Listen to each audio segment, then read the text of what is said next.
하나님의 말씀 야고보서 3장 1절에서 12절까지의 말씀입니다. 야고보서 3장 1절로 12절의 말씀 봉독하겠습니다. 내 형제들아, 너희는 선생된 우리가 더 큰 심판을 받을 줄 알고 선생이 많이 되지 말라. 우리가 다 실수가 많으니 만일 말에 실수가 없는 자라면 곧 온전한 사람이라. 능히 온몸도 굴레 씌우리라. 우리가 말들의 입에 재갈 물리는 것은 우리에게 순종하게 하려고 그 온몸을 제어하는 것이라. 또 배를 보라. 그렇게 크고 광풍에 밀려가는 것들을 지극히 작은 키로서 사공의 뜻대로 운행하나니 이와 같이 혀도 작은 지체로 돼 큰 것을 자랑하도다. 보라, 얼마나 작은 불이 얼마나 많은 나무를 태우는가. 혀는 곧 불이요 불의의 세계라. 혀는 우리 지체 중에서 온몸을 더럽히고 삶의 수레바퀴를 불사르나니 그 사르는 것이 지옥불에서 나느니라. 여러 종류의 짐승과 새와 벌레와 바다의 생물은 다 사람이 길들일 수 있고 길들여 왔거니와 혀는 능히 길들일 사람이 없나니 쉬지 아니하는 악이요 죽이는 독이 가득한 것이라. 이것으로 우리가 주 아버지를 찬송하고 또 이것으로 하나님의 형상대로 지음을 받은 사람을 저주하나니 한 입에서 찬송과 저주가 나오는도다. 내 형제들아, 이것이 마땅하지 아니하니라. 샘이 한 구멍으로 어찌 단물과 쓴물을 내겠느냐. 내 형제들아, 어찌 무화과 나무가 감람 열매를 포도나무가 무화과를 맺겠느냐. 이와 같이 짠물이 단물을 내지 못하느니라. 아멘. 따라합시다. 작지만 큰 혀. 작지만 큰 혀. 1880년 그 미국에 한 젊은이가 있었는데 온종일 방문 판매를 하는 사람이에요. 이렇게 온종일 방문 판매를 하다 보면 지치고 배고픈데 안타까운 건 주머니에 돈이 10센트밖에 없는 거예요. 그것으로는 먹을 걸 살래야 살 수도 없는 거예요. 다음 집에선 체면이고 뭐고 먹을 것 좀 달래봐야지. 그리고 문을 두드렸는데 문을 열고 나오는데 예쁜 소녀예요. 아이고, 그래서 배고프다는 말은 쏙 들어가고 물 한 컵만 주세요 이렇게 이야기를 했는데 이 소녀가 그 젊은이를 딱 보는 순간 좋지 않고 배가 몹시 고픈 것 같아서 냉장고에 문을 열고 우유를 듬뿍 담아다가 그 젊은이에게 줘요. 그 젊은이가 그 우유를 꿀꺽 너무너무 맛있게 마시고 이제 다시 새 힘이 솟아나왔어요. 그러면서 미안하니까 얼마 드리면 될까요? 이렇게 물었더니 소녀가 이렇게 이야기를 합니다. 엄마가요, 친절을 베풀면서 돈 받으면 안 된다 그랬어요. 이 젊은 친구가 그 말에 크게 감동을 받습니다. 세월이 흘러서 이제 그 소녀가 그 도시 병원에서는 치료할 수 없는 중병에 걸립니다. 다행히 큰 도시의 그 병원으로 가서 의사를 만나면 치료될 수 있다고 해서 만나게 된 의사가 하워드 켈리 박사였어요. 누구냐 하면 그 소녀에게 우유 한 컵을 얻어 마셨던 그 젊은이였던 거예요. 이 하워드 켈리 이 박사는요, 산부인과 분야에서는 독보적인 사람이에요. 치면 그냥 나올 정도로. 또 지금은 제왕절개가 뭐 우리가 아주 우습게 쉽게 그렇게 되지만 또 이 제왕절개 수술을 보편화한 분도 바로 이 하워드 켈리였어요. 근데 이 하워드 켈리가 그 환자를 보자마자 첫눈에 나에게 우유를 주었던 그 소녀임을 알아본 거예요. 그래서 개발된 모든 의료기술을 총동원해서 그녀를 치료합니다. 치료가 힘든 부인과 질병이었지만 마침내 치료에 성공을 합니다. 여기까지는 참 좋은데 이제 수술비가 엄청 나올까요? 엄청 나올까요? 예. 제가 미국에 있을 때 한인회 회장이 그 간암이 걸렸는데 수술비 20만 불이 없어서 그냥 죽어가더라고요. 미국이 수술비가 어마어마하게 나오는 나라잖아요. 그 병원비에서 청구서를 보냈고 아이고 또 수술은 하긴 했는데 얼마나 많은 돈이 나올까 싶어서 청구서를 뜯었더니 청구서에 이렇게 쓰여 있었어요. 한 잔의 우유로 모두 지급되었습니다. 하워드 켈리 박사의 서명과 함께 모든 돈이 지불되었다라는 거예요. 인간이 말하지 않고 사는 사람은 한 사람도 없습니다. 언어 장애인이라도 수화를 통해서 자신의 언어를, 자신의 생각을 표현하려고 하죠. 말은 그래서 자기 인격이고, 말은 자기 신앙이고, 말은 심지어 제2의 얼굴이다, 이렇게까지 이야기를 합니다. 말은 내 생각을 표현하기도 하고 생각이 무엇인가를 만들어내기도 하는 것이 말이죠. 그래서 말을 정말 잘하면, 예쁘게 잘하면 이 소녀처럼 삶이 아름답고 귀한 작품이 될 수도 있고, 말을 막 하고 그래서 막 욕을 하고 거친 말을 하면 아주 비열한 그러한 작품이 될 수도 있는 것이죠. 오늘 본문이 우리에게 혀에 대해서 말씀을 해주세요. 뭐에 대해서? 혀에 대해서. 우리 2절 같이 읽어보겠습니다. 시작. 우리가 다 실수가 많으니 만일 말에 실수가 없는 자라면 곧 온전한 사람이라 능히 온 몸도 굴레 씌우리라. 말에 실수가 없는 자라면 온전한 자래요. 그런데 그냥 여러분 남편하고 아내하고 살아보셨지만 남편의 말이 온전해요? 아내의 말이 온전해요? 부모의 말이 온전해요? 예, 우리가 살면 살수록 알고 느끼는 게 참 사람은 온전하지 못하다라는 사실을 알게 되죠. 그런데 문제는 그 실수 많은 말이 자기 몸을 믿음의 말도 나를 굴레 씌우지만 그 믿음 없는 말, 그래서 그 불신의 말도 역시 나를 온몸을 굴레 씌운다 말씀하고 있죠. 3절 4절 이렇게 가서 보면 그 말의 재갈, 그리고 배의 키, 그 말의 재갈을 잡는 사람이 어거할 수 있고 배의 키를 잡는 사람이 큰 풍랑 속에서도 배를 쉽게 어거할 수 있다, 이렇게 이야기를 해요. 7절로 가볼까요? 같이 읽습니다. 시작. 여러 종류의 짐승과 새와 벌레와 바다의 생물은 다 길들일 수 있고 길들여 왔거니와. 예, 우리가 말도 길들이잖아요. 소도 길들이잖아요.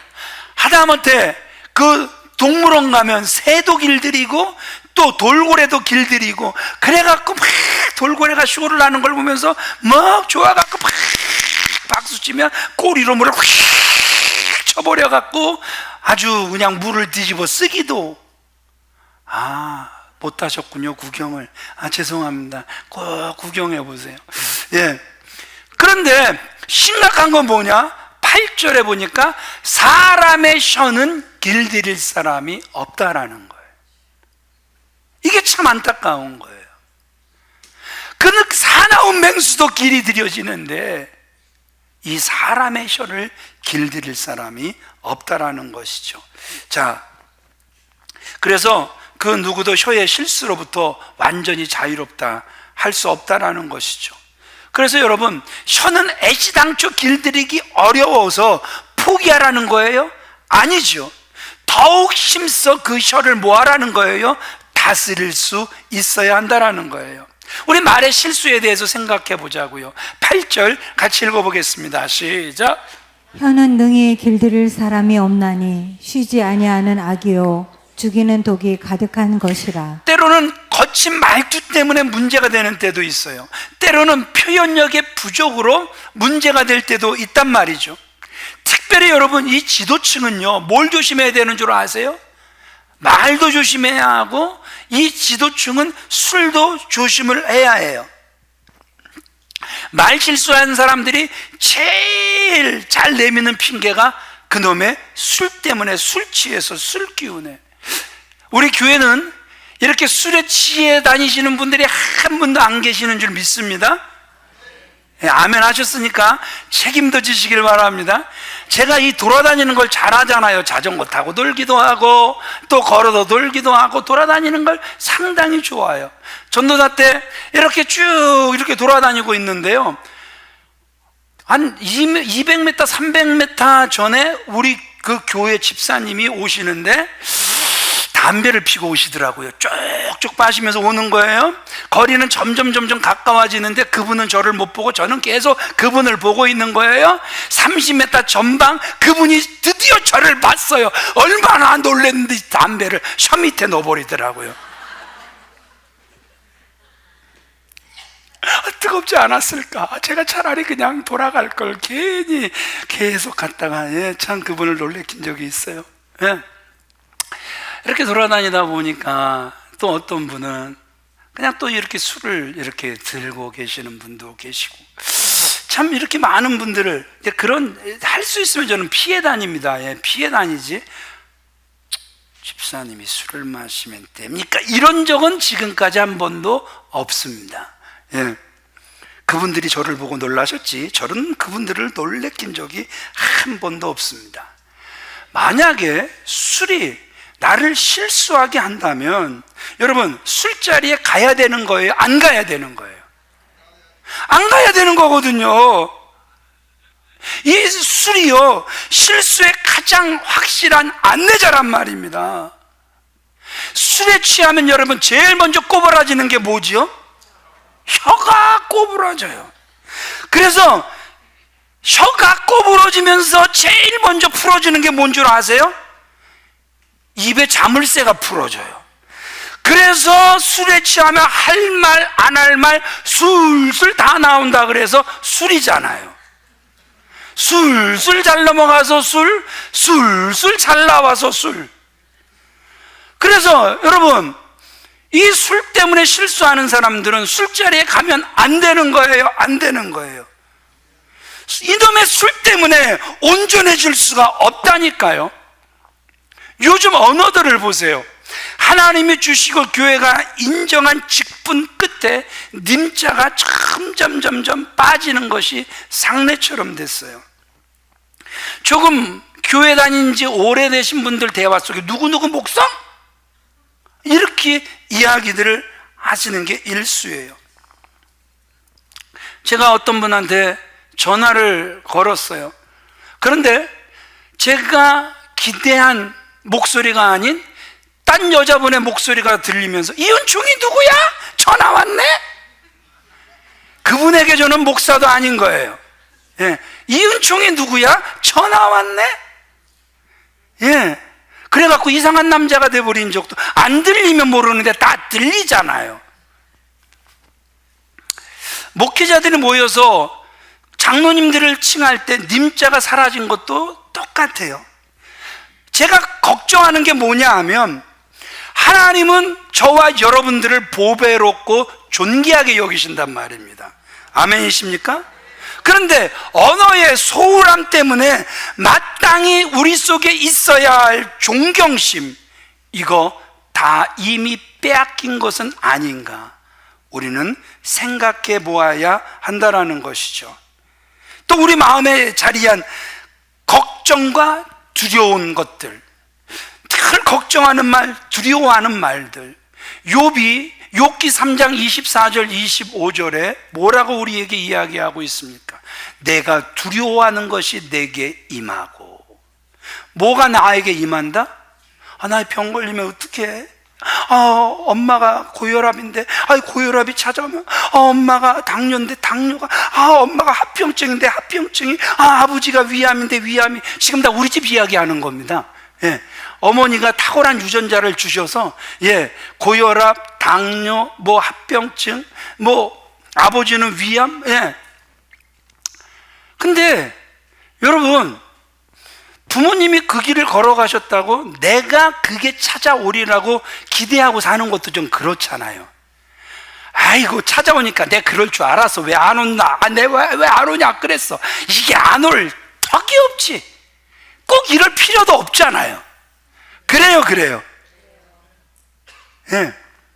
내가 두려워하는 그것이, 그러니까 욥이 이 말을 하는 걸 봤을 땐 욥이 두려워하는 게 내 자식들이 죽으면 어떡하지?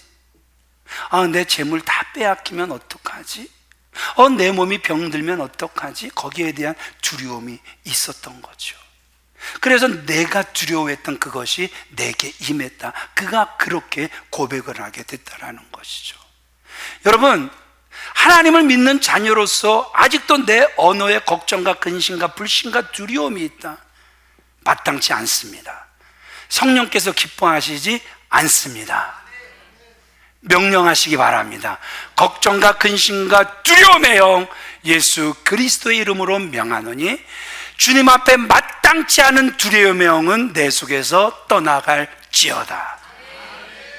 아멘만 잘하고 그 다음은 계속 붙잡고, 여러분, 믿음이 있는 것 같은데 없는 삶 마땅치 않습니다. 그래서 주님 보시기에 합당한 삶을 살아내시는 저와 여러분들 다 되어지시길 주님의 이름으로 축원을 드립니다. 그래서 오늘 본문은 혀를 다스릴 것을 세 단계에 걸쳐 설명을 해요. 첫 번째 같이 읽어보겠습니다. 시작. 혀는 작으나 결코 작지 않은 지체이기 때문입니다. 5절 같이 읽습니다. 시작. 이와 같이 혀도 작은 지체로 돼 큰 것을 자랑하도다.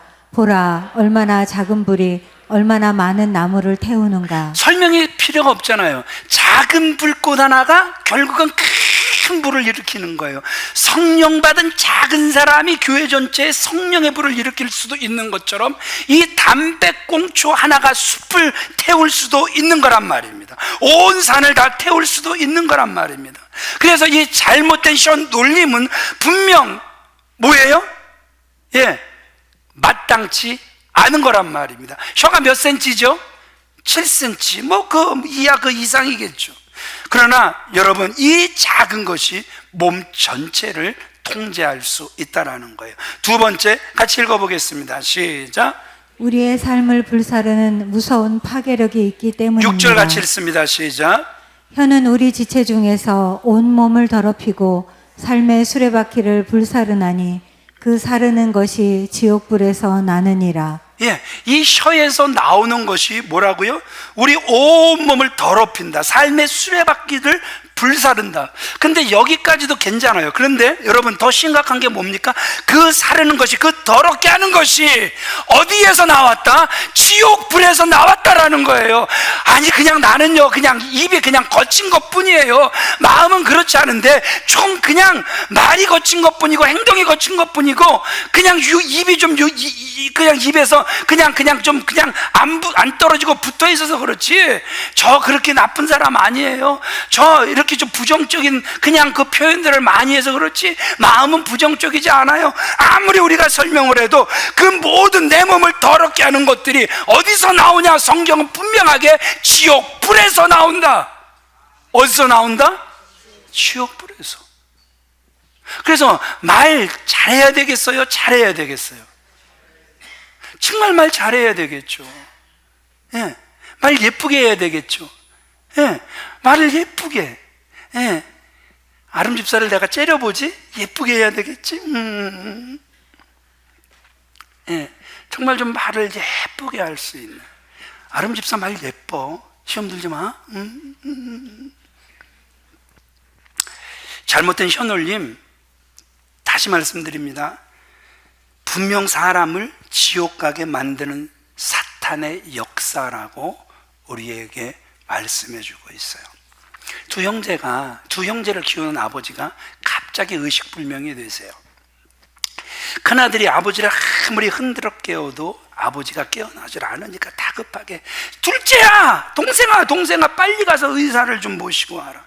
그래서 막 발이 보이지 않을 정도로 막 의사를 이렇게 모시러 갔는데 돌아올 시간이 돼도 이 동생이 안 돌아오니까 형이 혼잣말로, 이놈이 죽은 거야 산 거야?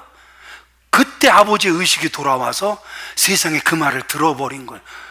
이 놈이 지금 내가 죽기를 바라는 놈이구나. 충격받아 돌아가셨대요.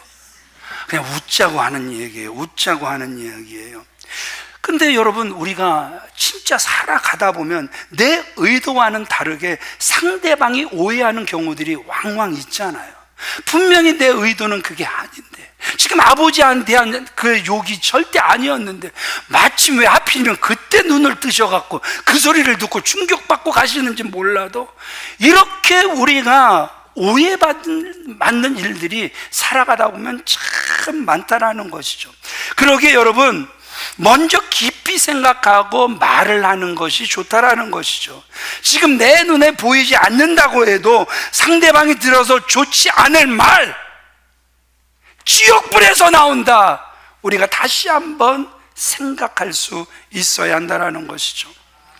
언어 습관을 제대로 우리가 훈련하지 않으면 부지불식 중에 남을 무시하는 그러한 그 마음이 생기고, 이것이 가만히 있지 않고 자라나고, 그래서 결국 다스릴 수 없게 되고 언젠간 밖으로 표현이 돼버리죠.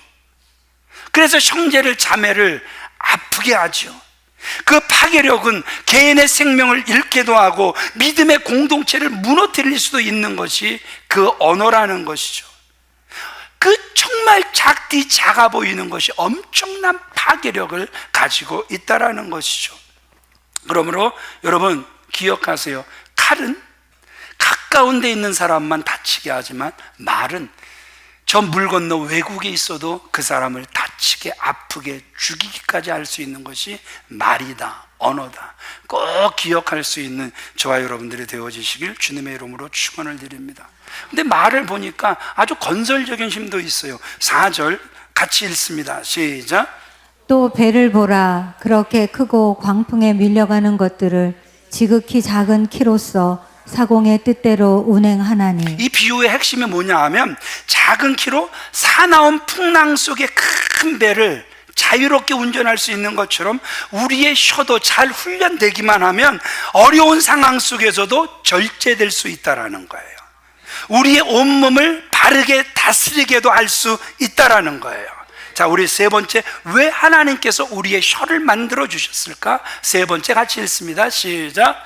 하나님을 찬송하라고 만들어주신 입을 저주하는 데 사용해선 안 되기 때문입니다. 우리가 혀를 정말 잘 다스리기 위해서는 하나님께서 왜 우리의 혀를 만들어 주셨을까? 그 목적을 알면 된다라는 것이죠. 그 목적이 9절입니다. 같이 읽겠습니다. 시작. 우리가 주 아버지를 찬송하며. 우리가 주 아버지를 뭐한다? 찬송한다. 또 하나 뭐냐? 하나님의 형상대로 지음받은 자를 축복하기 위하여서 우리의 혀를 주셨다라는 거예요. 그렇게 우리 10절 같이 읽어봅니다. 시작. 한 입에서 찬송과 저주가 나오는도다. 내 형제들아, 이것이 마땅하지 아니하니라. 한 입에서 무엇과 무엇이 나온다? 찬송과 저주가 나온다. 하나님 사랑해요. 하나님 사랑하는 거 알죠? 자기야 사랑해. 내가 교회 와서 자기 만난 게 복이야. 자기 사랑해. 딱 돌아서자마자 내가 쳤단 것을 만나갖고 내가 쳤다 인간에게 지금 내가 별수를, 이게 한 번은 입이 됐다가 한 번은 주둥이가 됐다가, 그래서 축복이 나왔다가 저주가 나왔다가, 오늘 성경은 뭐라 그래요? 마땅치 아니하니라. 결코 그럴 수 없다. 11절 보면 한 샘물, 그래서 한 구멍에서 단물과 쓴물 낼 수 있냐? 그렇지 않다. 그럴 수 없다라는 거예요. 12절 무화과에서 감람 열매 낼 수 있니? 그럴 수 없다라는 거예요. 불가능하다라는 거예요.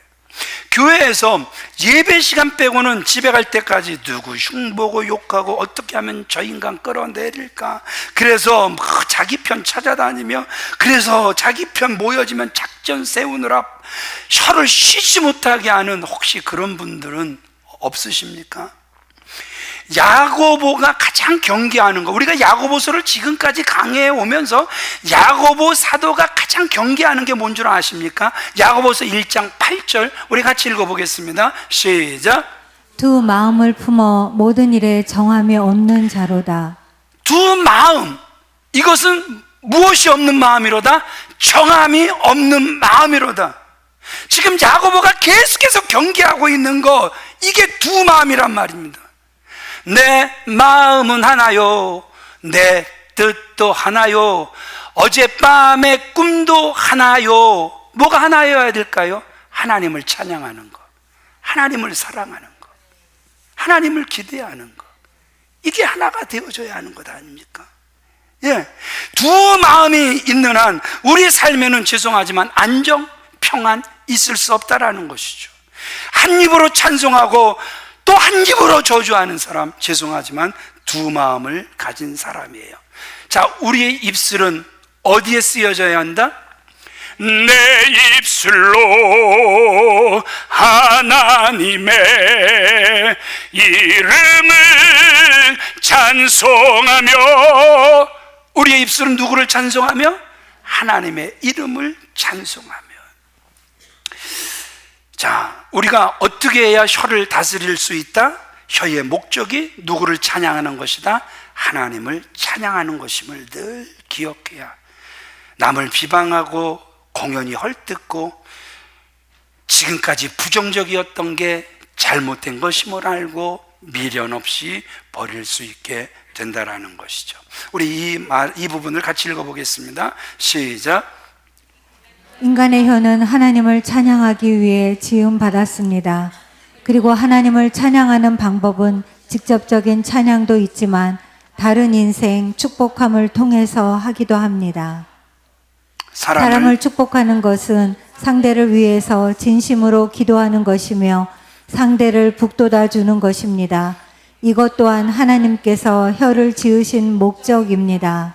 십자가는 위로는 하나님을 사랑하는 것이고 옆으로는 이웃을 사랑하는 것, 이럴 때 십자가가 온전히 완성이 되는 거잖아요. 똑같아요. 우리가 여기서도 읽었지만 하나님이 왜 우리를 창조하셨을까? 왜 우리의 혀를 창조하셨을까? 위로는 하나님을 찬양하고, 우리가 삶 속에서는 우리의 형제 자매 이웃들을 축복하라고 우리에게 혀를 주신 줄 믿습니다. 충격적인 게 뭐냐 하면 오늘 이 본문의 교훈의 대상이 누구냐 하는 것이죠. 우리 1절 같이 읽어볼까요? 같이 읽습니다. 시작. 내 형제들아, 너희는 선생된 우리가 더 큰 심판을 받을 줄 알고 선생이 많이 되지 말라. 이 오늘 교훈의 대상이 그 혀를 막 놀리는 사람들이 지금 안타깝지만 누구였다라는 거예요? 선생들이었다라는 거예요. 물론 이 교훈이 교사뿐만 아니라 모든 성도에게 준 가르침이지만 특별히 교사를 향해 포커스가 맞춰지고 있다라는 것이죠. 당시의 교사들 어떤 사람들이었습니까? 상당히 존중되는 위치에 있던 교회의 리더였단 말입니다. 이들에게 특별히 무엇을 잘 훈련하라는 거예요? 언어 생활을 잘 훈련하라는 거예요. 교회에 하나님께서 사랑하여 세우신 분들이 참 많죠. 목사도 있고 우리 장로님들, 권사님들, 안수집사님들, 우리 조장님들, 구역장님들, 교사 선생님들, 정말 많은 분들이 있죠. 그래서 특히 하나님께서 리더로 세우신 분들은 뭐를 잘 놀려야 된다? 혀를 잘 놀려야 된다. 오늘 우리에게 말씀해주고 계시죠. 왜 그렇습니까? 그들의 언행은 다른 이들의 삶에 엄청난 영향을 주기 때문에 그래요. 제가 청년 때 아버지와 어머니와 함께 목사님들이 어디 여행을 가시는 그 버스에 올라타게 됐어요. 목사님들이 타고 가시는 그러한 여행길이었기에 찬양이 끊이지 않고 말씀 암송이 끊이지 않고 거룩이 끊이지 않을 줄 알았는데 버스가 빵 붕 떠나기 시작하면서 어떤 제가 잘 아는 목사님이 딱 나오셔서 마이크를 잡으셨는데 시작부터 끝까지 음담패설이에요. 버스가 먼 그 광양지출소를 다녀오기까지 음담패설이 끝나지를 않는 거예요. 여러분, 우리가 광양을 가더라도 하나님은 거기에 계신 줄 믿으시면 아멘 하시기 바랍니다. 우리가 버스를 타고 수원을 벗어났다 할지라도 그 하나님은 버스에도 계시는 줄 믿으시면 아멘 하시기 바랍니다. 예, 버스에 안 계셔도 더 확실한 데 계시잖아요. 우리 안에. 그러기에 우리의 언어는 하나님께서 세우신 리더들답게 항상 거룩해야 할 줄, 경건해야 할 줄 믿으시면 아멘 하시기 바랍니다. 그래서 리더들은 다른 교인들보다 훨씬 엄격한 판단 기준과 철저한 비판이 따르는 거예요. 그래서 우리가 찬양을 해도 이런 찬양을 했죠. 너 언행을 삼가 잘 선택하고, 뭘 잘 선택하고? 언행을 삼가 잘 선택해야, 그것이 리더라는 것이죠. 아멘이십니까? 예. 그러므로 배우는 이들보다 가르치시는 분들, 하나님께서 리더로 세우신 분들, 더욱더 언행을 신중히 할 수 있는 분들 되시길, 믿음의 언어만 할 수 있는 분들 되어지시길 예수 그리스도의 이름으로 축원을 드립니다. 우리 언어 생활은 우리 안에 있는 것을 비추는 거울이 되잖아요. 거친 말씨와 남을 무시하는 말씨, 우리 마음속에 그런 것이 있다는 명백한 자아상이잖아요. 속담 중에 남아 이런, 알긴 뚫어지게 잘한다, 되게 잘한다. 예. 또 말 한마디에 얼마를 갚는다? 천냥빚을 갚는다. 그러면 질문 들어갑니다. 요즘 금 천냥은 시세로 얼마나 될까요? 금 천냥은 시세로 얼마나 될까요? 참고로 놀라지 마세요. 천냥은 금 10,000돈입니다. 금화잖아요, 금화. 예, 10돈이. 예. 자, 천냥이 10,000돈이라면 우리가 한 돈 값을 그냥 35만 원 다 치지 말고 30만 원만 좀 깎아 봅시다. 10,000돈이면 얼마일까요? 300억이 됩니다. 300억. 왜 이 말씀을 드리냐 하면, 말 한마디의 값이 300억이라면 이 세상에서 가장 고가품이 뭐냐? 우리의 말이라는 거예요. 무슨 고가품 찾아 헤매지 마시고 가장 값 나가는 고가품이 바로 우리의 언어라는 거예요. 이사야 선지자가 하나님을 만나면서 뭐라고 이야기를 합니까? 우리 이사야 6장 5절 같이 읽어보겠습니다. 시작. 그때에 내가 말하되 화로다 나여 망하게 되었도다. 나는 입술이 부정한 사람이요 입술이 부정한 백성 중에 거주하면서 만군의 여호와이신 왕을 배웠음이로다. 이사야가 우리가 잘 아는 것처럼 선지자예요. 가문도 그렇게 나쁘지 않아요. 왕족이에요.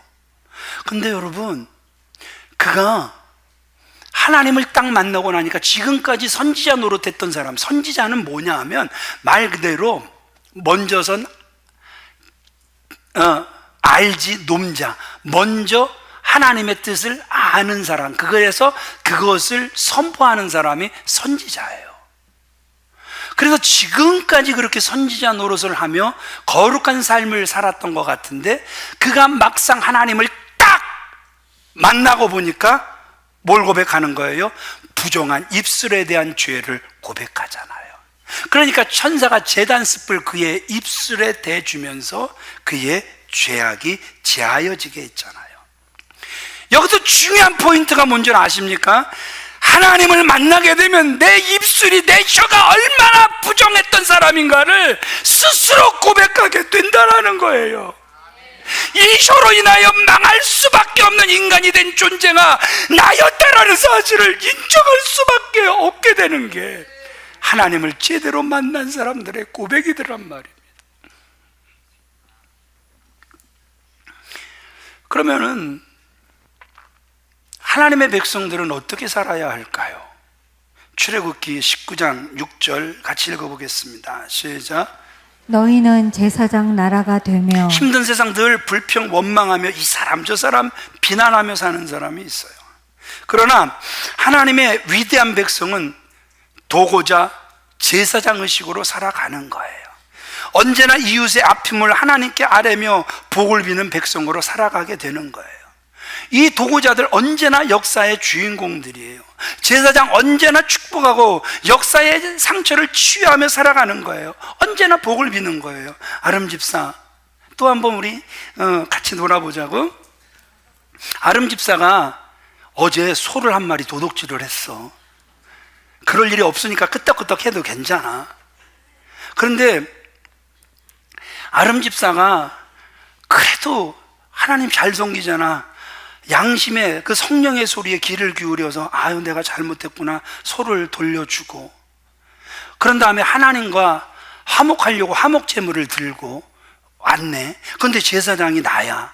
어제 아름 집사가 소를 도둑질하는 걸 봤네. 그런데 아름 집사가 제물을 들고 와. 그러면 내가 이 도둑년, 여기가 어디라고? 지은 죄가 얼마나 나쁜디 하나님과 화목하겠다고 제물 들고 와? 이렇게 말할 수 없을까요? 없을까요? 없죠. 다 알아도 아이고 아름 집사, 아이고 그저 최고의 하나님과 화목하기 위해서 몸부림하는 모습이 참 아름답네. 축복만 하는 거잖아요. 기분 나쁘세요? 저는 제가 여러분들을 축복하면 그 축복하는 소리가 마치 저주 소리로 들리세요? 예? 그런 상황은 아니잖아요. 그죠? 여러분, 오늘 하나님은 저와 여러분들을 제사장으로 부르신 줄 믿습니다. 만인 제사장으로 저와 여러분들을 세워주신 줄 믿으시면 아멘 하시기 바랍니다. 그러기에 우리 입에서 안다고 막 욕하고 저주하고 미움의 소리, 분노의 소리가 나가는 것이 아니라 계속해서 우리 입에서는 복의 소리가 나갈 수 있는 저와 여러분들이 다 되어지시길 주님의 이름으로 축원을 드립니다. 우리 민수기 6장 22절 제사장이 할 일 그런 거잖아요. 같이 읽어볼까요? 시작. 너희는 이스라엘 자손을 위하여 이렇게 축복하여 이르되 여호와는 내게 복을 주시고 너를 지키시기를 원하며 여호와는 그 얼굴로 내게 비치사 은혜 베푸시기를 원하며 여호와는 그 얼굴을 내게로 향하여 드사 평강 주시기를 원하노라 할지니라. 그들은 이같이 내 이름으로 이스라엘 자손에게 축복할지니 내가 그들에게 복을 주리라. 여러분들이 축복해야 다른 사람이 복을 받아요. 네가 풀면 내가 풀 것이고 네가 묶으면 나도 묶을 것이다. 예수님께서 제 그 베드로에게 열쇠를 주시잖아요. 저도 죄를 다 쏟아내고 그래서 그 뱀이 난 그분이 참 말을 하시는데 참 재미없게 아이고 선생님 하나님께서 말씀하시려니까 말씀하시는데 아우 선생님 몸을 뱀이 감고 있어. 아니 뱀이 아니라 개구리가 막 이렇게 원망 물병형으로 가득 차 있어. 말을 해도 기분 나쁘게 하더라고요.